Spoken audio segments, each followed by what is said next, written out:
Something just broke open in the Middle East, and nobody is calling it what it actually is. Right now, while American officials are going on television claiming total victory over Iran, the Iranian national security apparatus is broadcasting a very different message to the world. Not whispered through back channels, not leaked to sympathetic journalists, out loud, on the record, in translated statements that the American press is almost entirely ignoring. That gap between what Washington is saying and what Tehran is saying is where the real story lives. And in the next 20 minutes, I'm going to walk you through every single piece of it, because what is unfolding right now is not a victory lap. It is the beginning of something far more dangerous than the war itself. If you're not subscribed to Daily Brief yet, do it now. Hit that button, because what I'm about to lay out for you, the statements, the strikes, the economic fallout, the threats, this is the kind of analysis you will not find assembled anywhere else in one place. We do the work so you don't have to. Let's go back not 72 hours further. Let's go back to the logic that started all of this. The Trump administration entered this conflict with a theory. The theory was simple: deliver a catastrophic blow early, decimate Iran's leadership, collapse the government's morale, and watch the Islamic Republic implode from within. It was the Venezuela playbook: fast, decisive, over before anyone could organize a coherent response. According to reporting from multiple intelligence analysts cited in the Washington Post, the strategy relied heavily on the assumption that targeted elimination of senior figures would create a leadership vacuum that could not be filled quickly enough to sustain a coordinated military response. That assumption was wrong. Here is what actually happened. The top leadership of Iran was not decimated. The Ayatollah was not killed. The governmental structure was not disrupted beyond recovery. And now, from the highest levels of the Iranian state, the message coming back to Washington is the opposite of surrender. This is not Iranian spin. This is not propaganda I'm endorsing. I'm showing you exactly what is being said, by whom, and why it matters, because you are not hearing it assembled this way on American television. Announcement number one: Iran's foreign minister issued a formal statement directly contradicting the White House's characterization of the conflict status. Foreign Minister Arachi, and I want to be precise here because the exact wording matters, stated publicly that Iranian President Peshki's expressed openness to de-escalation within the region, contingent on neighboring countries not allowing their airspace, territory, or waters to be used to attack Iran, was, in his words, almost immediately killed by President Trump's misinterpretation of our capabilities, determination, and intent. Read that again. Iran's foreign minister said that Iran had extended an opening, a conditional opening, yes, but an opening, and that the Trump administration's response destroyed it within hours. The statement continued: if Mr. Trump seeks escalation, it is precisely what our powerful armed forces have long been prepared for and what he will get: responsibility for any intensification of Iran's exercise of self-defense will lie squarely with the U.S. administration. Then came the number that the American financial press should be screaming about, and largely is not. The foreign minister said directly that Trump's week-long military campaign had already cost the U.S. military $100 billion, not counting the economic damage to follow when markets reopen. His exact framing that cost will balloon and directly be transferred to ordinary Americans at pumping stations. $100 billion in under 2 weeks, and gas prices are already moving. That's announcement number one received. Now here is where it gets worse. Announcement number two: Iran's National Security Council head Ali Larijani gave a televised interview, translated and verified, in which he laid out in explicit terms what Iran intends to do next. Larijani did not speak in diplomatic abstractions. He said, "We're not going to let Donald Trump off the hook. He must pay the price. He martyred our leader and our people. More than 1,000 civilians have already been killed. We will not let it go until we retaliate in kind." Stop there. 1,000 civilians. That number, consistent across multiple sources, including satellite imagery and congressional intelligence briefings, includes what happened in Manab, where an elementary school was struck by the U.S. military, killing approximately 150 children. That event is not disputed by the intelligence community. It is being briefed to members of Congress. It happened. Johnny went further in his interview. He described the American strategic miscalculation in precise terms. He said the U.S. plan had two stages. First, kill enough Iranian leadership to collapse the governmental structure. Second, watch the population turn against the Islamic Republic. Americans thought this would be done very quickly. He said their strategy was to end the war fiercely, but in a short time, but they didn't think Iranians wouldn't let them go. Now they are desperate. What Larijani is describing is not bravado. It is a strategic analysis that is at minimum internally consistent with the facts on the ground. The Islamic Republic has not collapsed. The population has not risen up. According to analysis from multiple regional observers cited in Reuters and Al Jazeera, the U.S. strikes have instead generated a wave of nationalist unity inside Iran that has paradoxically strengthened the government's domestic position, including among segments of the population who were previously critical of the regime.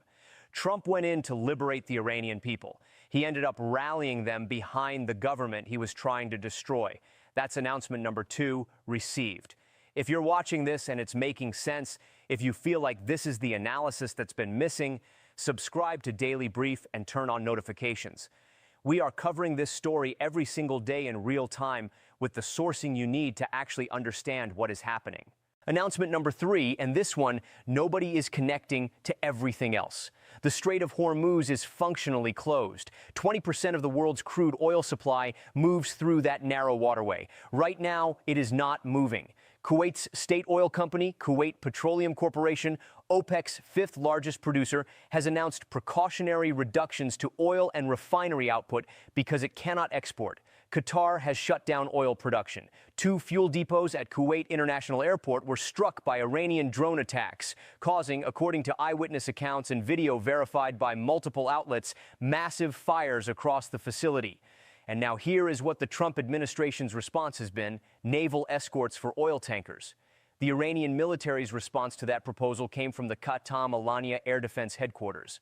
The spokesperson said, and I'm translating directly, "We welcome the United States escorting oil tankers through the strait. Iranian forces are waiting for the Americans. Entry may be on the surface, but the end will be at the bottom of the Persian Sea." So the strait is closed. The U.S. is proposing naval escorts. Iran is saying, we will sink them.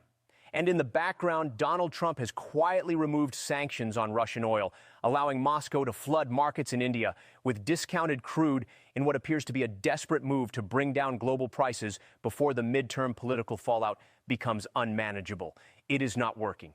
Gas prices are rising anyway. That's announcement number 3, received. Now, let's talk about what is actually happening inside the region, the part that gets lost when American coverage focuses only on the U.S.-Iran binary. The Trump administration went into this conflict assuming it could contain the blast radius. That assumption has failed completely. Iran's response strategy, as it has become clearer over the past several days, is not to match the U.S. strike for strike inside Iranian territory. It is to export instability across the entire Gulf. The Islamic Revolutionary Guard has struck a skyscraper near Dubai. They have struck a social security building in Kuwait City. They struck the fuel depots at Kuwait International Airport. And in a move that drew almost no coverage in the American press, the U.S. military destroyed Iran's naval vessel, the Dana, using a torpedo as the ship departed Sri Lanka, where it had been participating in a naval parade as a guest of the Indian government, unarmed by agreement.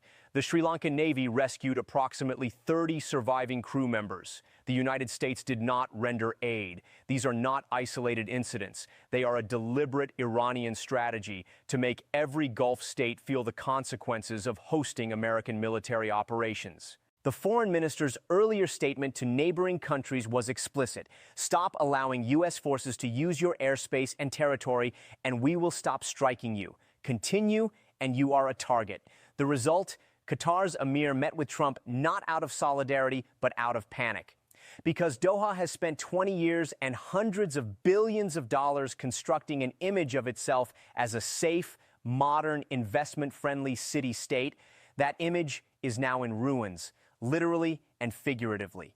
Every time an Iranian drone appears over the Gulf skyline, you want to understand what Trump actually did to the Gulf monarchs who spent years cultivating his favor, hosting his visits, buying his buildings, donating to his inaugural funds. He took their money and then started a war that is burning down everything they built. As reported by Bloomberg, Qatar alone has committed hundreds of billions in U.S. investment deals, and now their airports are under fire. And inside Iraq, where the United States still has troops stationed, the parliament is chanting death to America on the floor of the legislature.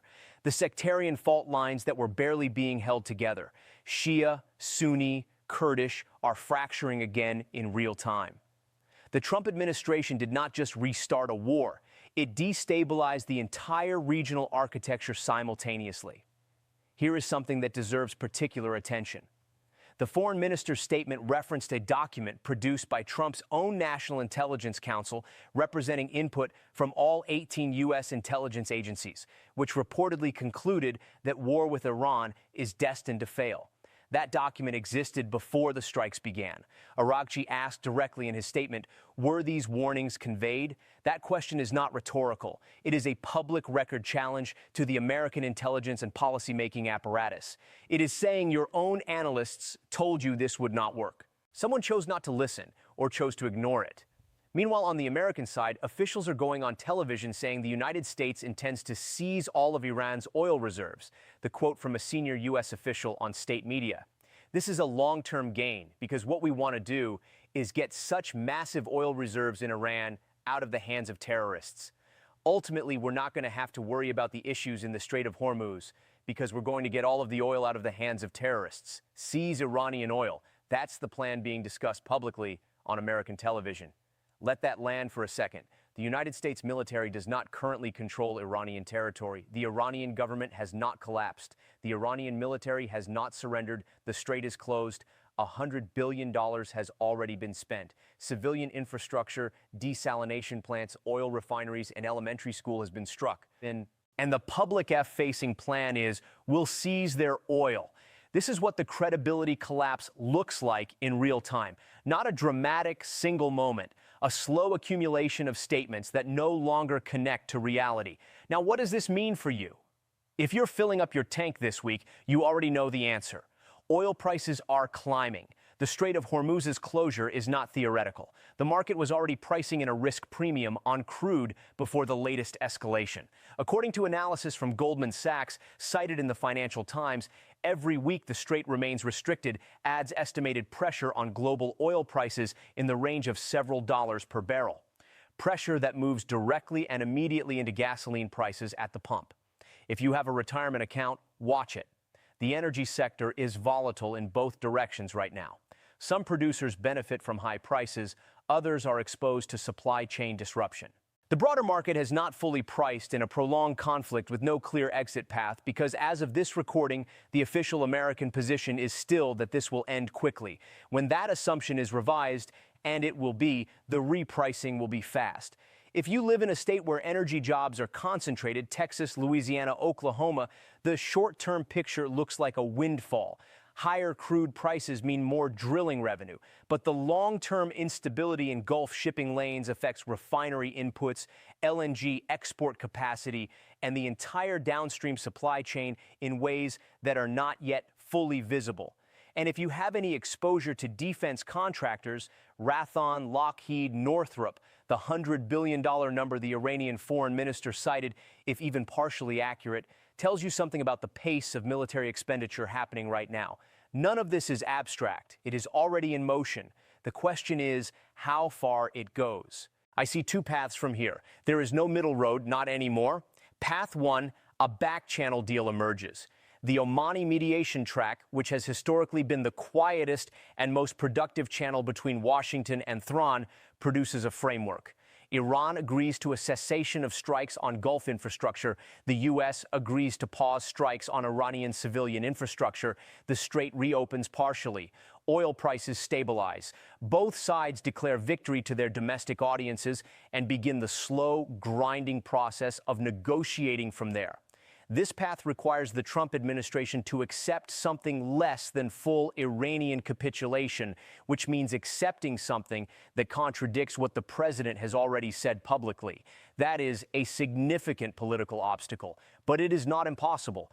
Pragmatism has a way of appearing when the financial cost becomes undeniable. Path two, the spiral. Iran strikes U.S. naval assets in the Persian Gulf, either directly or through proxy. The U.S. retaliates against Iranian military command infrastructure. One of the Gulf states experiences a strike large enough to trigger a formal military response. The Iraqi parliament's rhetoric becomes Iraqi militia action. The Houthis, the Lebanese groups, the Iraqi factions, the entire axis activates simultaneously. The strait closes completely. Oil hits levels that begin to structurally damage the global economy.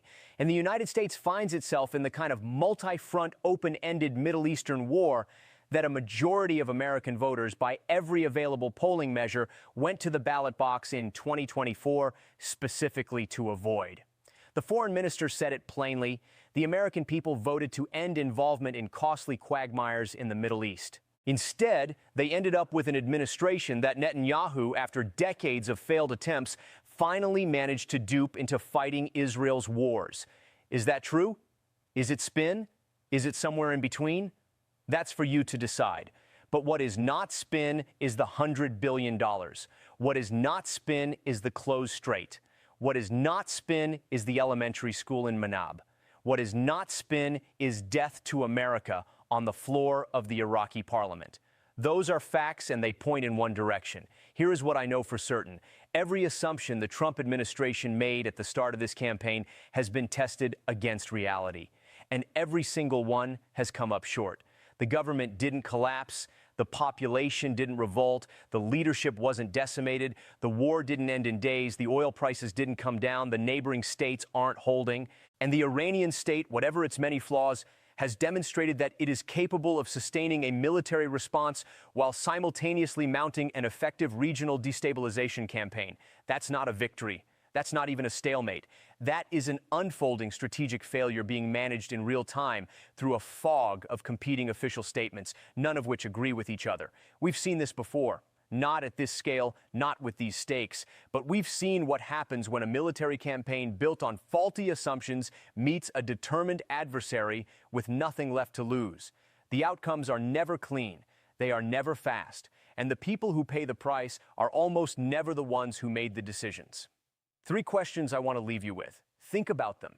Come back to them in a week. Is Trump ending a threat or creating conditions for a generation of new ones? When the financial bill for this war arrives, and it will arrive at the pump in your portfolio in the federal deficit, who will be held accountable for it?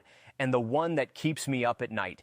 If Iran's own foreign minister is accurately describing a $100 billion cost, a closed strait, and a war that the U.S. intelligence community said was destined to fail, what was the actual plan? Leave your answers in the comments. I read every single one. Hit like if this gave you something the mainstream coverage isn't giving you. Subscribe to Daily Brief if you want to stay ahead of this story as it develops. Turn on notifications because this is moving fast and the next development could come within hours. We'll be here every day, every development. No spin, just the full